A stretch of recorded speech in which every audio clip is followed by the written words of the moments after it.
Hey, some positive news.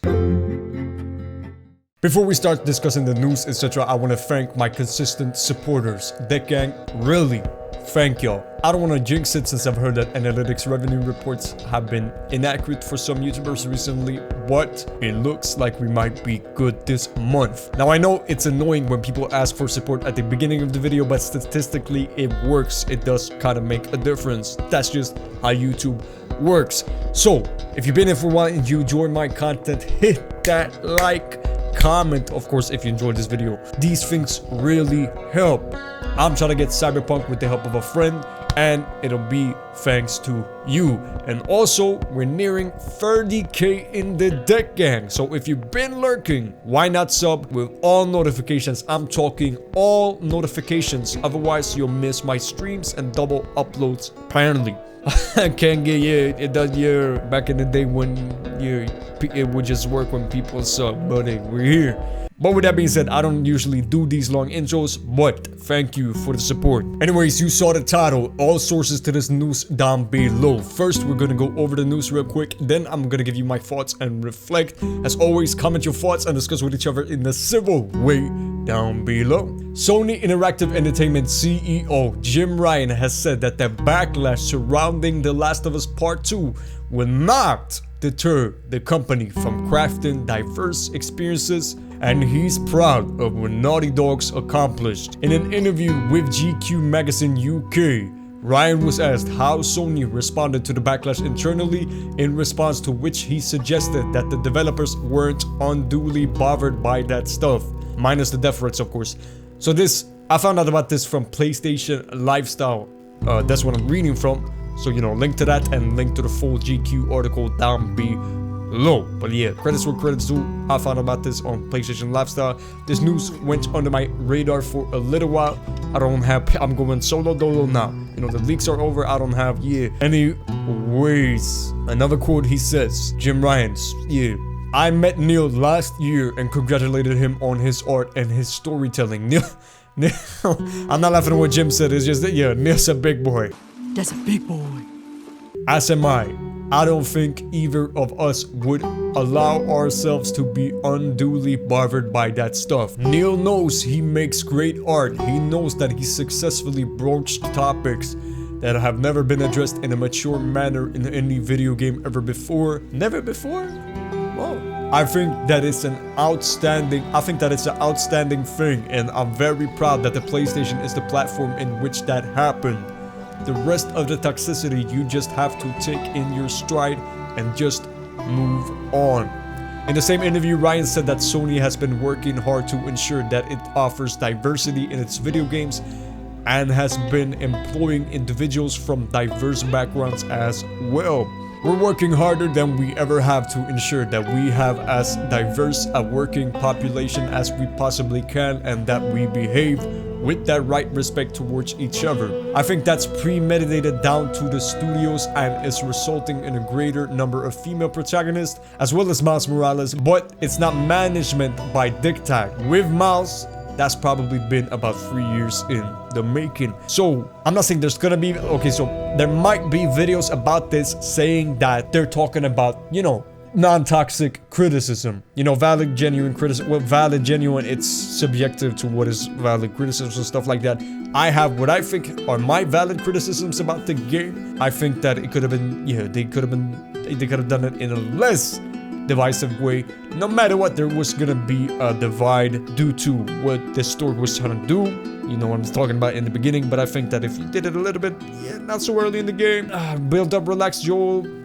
I'm not talking spoon-fed, but a little bit spoon-fed, you know, so, you know, more people get it, you know, I don't know, more people don't see it as, that's a 180 of Joel's character anyway. But what I'm trying to say here is that they're talking about the toxicity, not the, you know, what, you know, criticism and stuff like that. And I'm not saying there's gonna be, but there might be some videos that, you know, are gonna say, oh, Jim Ryan, oh, they don't care about fans that criticize the game. They don't care about the other part of the fans. They're like him and him. They're talking about the toxicity here, and there is toxicity on both sides. Overall, I love the game. Overall, I want this journey to continue.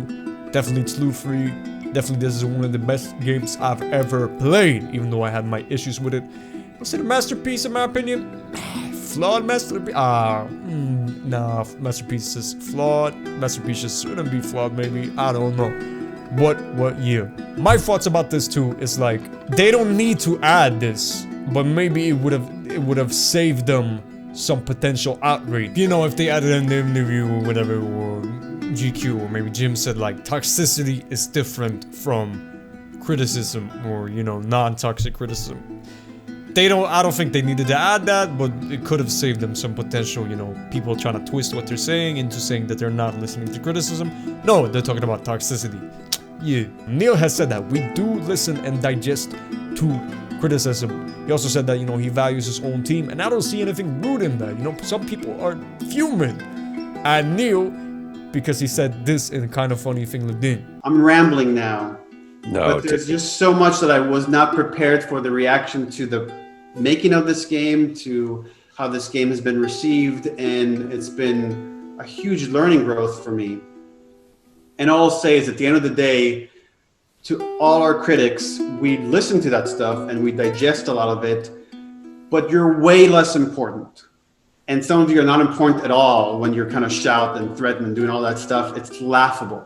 We send it to each other as jokes some of the time. Some of it is too serious, and some of it we send to authorities, and there's a whole team within Sony that handles security, and I don't want to get into that because it gets into legal issues. And that's not something to joke about, but a lot of it is to be laughed at. And at the end of the day, what matters most is how the team feels about it. Of course, when you've worked almost 7 years or something, you're gonna value, you know, your team, your crew, your gang that you've been pouring in your time, your blood, sweat, and tears into this. You're gonna value their opinions more than other people's. I mean, wouldn't you? You're a human at the end of the day. What's it? Of course, you know, I don't see that as unprofessional. Yeah, and he also added, we do listen and we do digest. So what the hell, man? Woo! That's where I think also Naughty Dog, was it Naughty Dog or Neil? You know, that we love our fans, loving or whatever, we don't pander to our fans. You feel me? That would have been pandering if, you know, Neil completely said, oh yeah, I mean, he's being honest. He's being him from what I can tell. Of course, I'm gonna sound shilly to some people from what I can tell, but if I wanted to appease to everybody, right? I wouldn't add that, you know, I wouldn't add that line of my team's thoughts matter more, you know, than people critiquing the game. If I wanted to, you know, appease all people, whatever, you know, yeah. So, you know, respectful, not offensive, and I'd say, even though I don't agree with some things, you know, I wouldn't, yeah, I wish Last of Us wasn't that divisive. You know, I wish that part 2, like I said, would have been done in a less divisive way. No matter what, it probably would have been divisive. No, it probably would have been a divide. But I think you could have done what a lot of people would have said about in a less divisive way. You know, I want the game to do the best that it can do, and also it doesn't seem to be doing that bad. That, you know, we don't have any direct sales, right? We have an estimated player count. If you haven't checked out that video, whoop, and that estimated player count for the aged 150 plus days that Last of Us is, well, if you count the review copies, it's like 160, yeah. But The Last of Us doesn't seem to be doing that bad in the estimated player count. And now we have this. Oh, Naughty Dog are bankrupt. Naughty Dog are canceled. Sony are never gonna work. Naughty Dog is over. Sony are never gonna work with Naughty Dog again. Well, we have this. And not deterred, not bothered. Him giving Neil props. Do you think that if Sony would not want to work with Naughty Dog, and then Naughty Dog doing very bad and all of that, the mambo jumbo, that we would have this? Nah, HBO show in the works. And if you didn't like Last of Us 2, let's hope they stay faithful to The Last of Us 1, because yeah, those are my thoughts. Now what about yours? Feel free to let me know in the comments down below. Thank you so much for the support. I'm gonna try to edit some more mouse reactions and stuff like that. No spoilers, don't worry about that. With that being said, thank you for watching, and I'll see you when I see you.